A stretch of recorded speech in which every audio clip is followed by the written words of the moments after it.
Nearly a month ago today, an oil spill at the BP refinery in Whiting, Indiana, sent an unknown volume of crude oil into Lake Michigan waters. Lake County Surveyor Bill Emerson Jr. sent a letter seeking answers from the energy company. He's starting to get them now about what kind of chemicals leaked into Lake Michigan and BP's efforts to stop future spills. Everything in yellow drains down to the Kankakee, and everything in green drains up to the Little Calumet River. For a man whose job centers around water maintenance, Lake County Surveyor Bill Emerson Jr. has spent the past 30 days focused on oil. A March 24th oil spill at BP's Whiting refinery sent federal officials from the Environmental Protection Agency to the Lake Michigan's shoreline for cleanup efforts. There were two different types of sour crude that were mixed and somehow ended up in the cooling system that went into the water treatment plant and eventually made its way into the lake.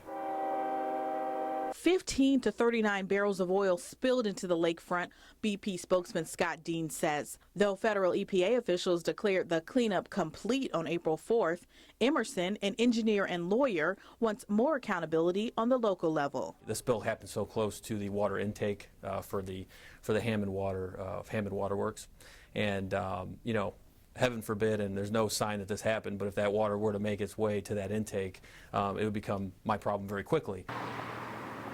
That's because the spill was 2 miles from the Hammond Waterworks intake, which supplies drinking water for more than 300,000 residents. That's not very far when you're talking about right on the lake there. Emerson says he met with BP officials in late April. The results of that meeting were these.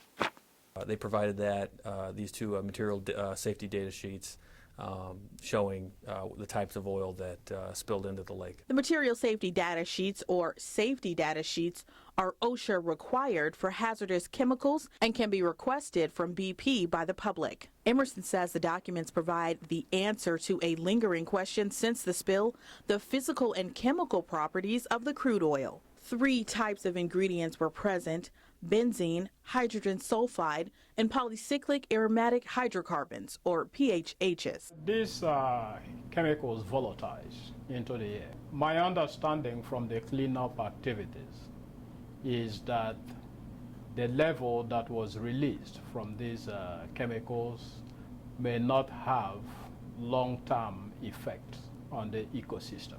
George Nana is the director of the Purdue-Calumet Water Institute. He says he worked with BP during an expansion in 2007 and was contacted by the company after the spill. Nana says he's awaiting the results of an EPA report, which he hopes will show concentration levels for each chemical involved in the spill.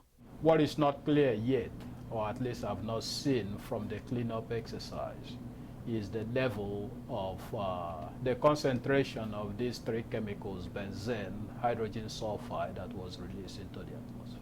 Not only water, air, and soil. So there should be air sample test, water sample test, as well as soil sample test.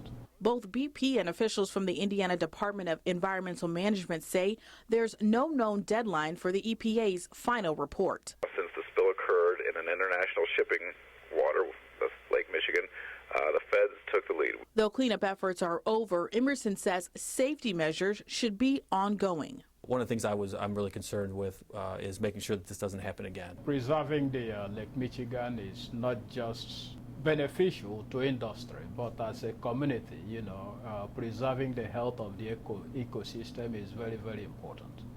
So I'm hoping that adequate measures will be put in place to prevent this kind of accidents in the future. Emerson says he expects to meet with BP officials again by next month.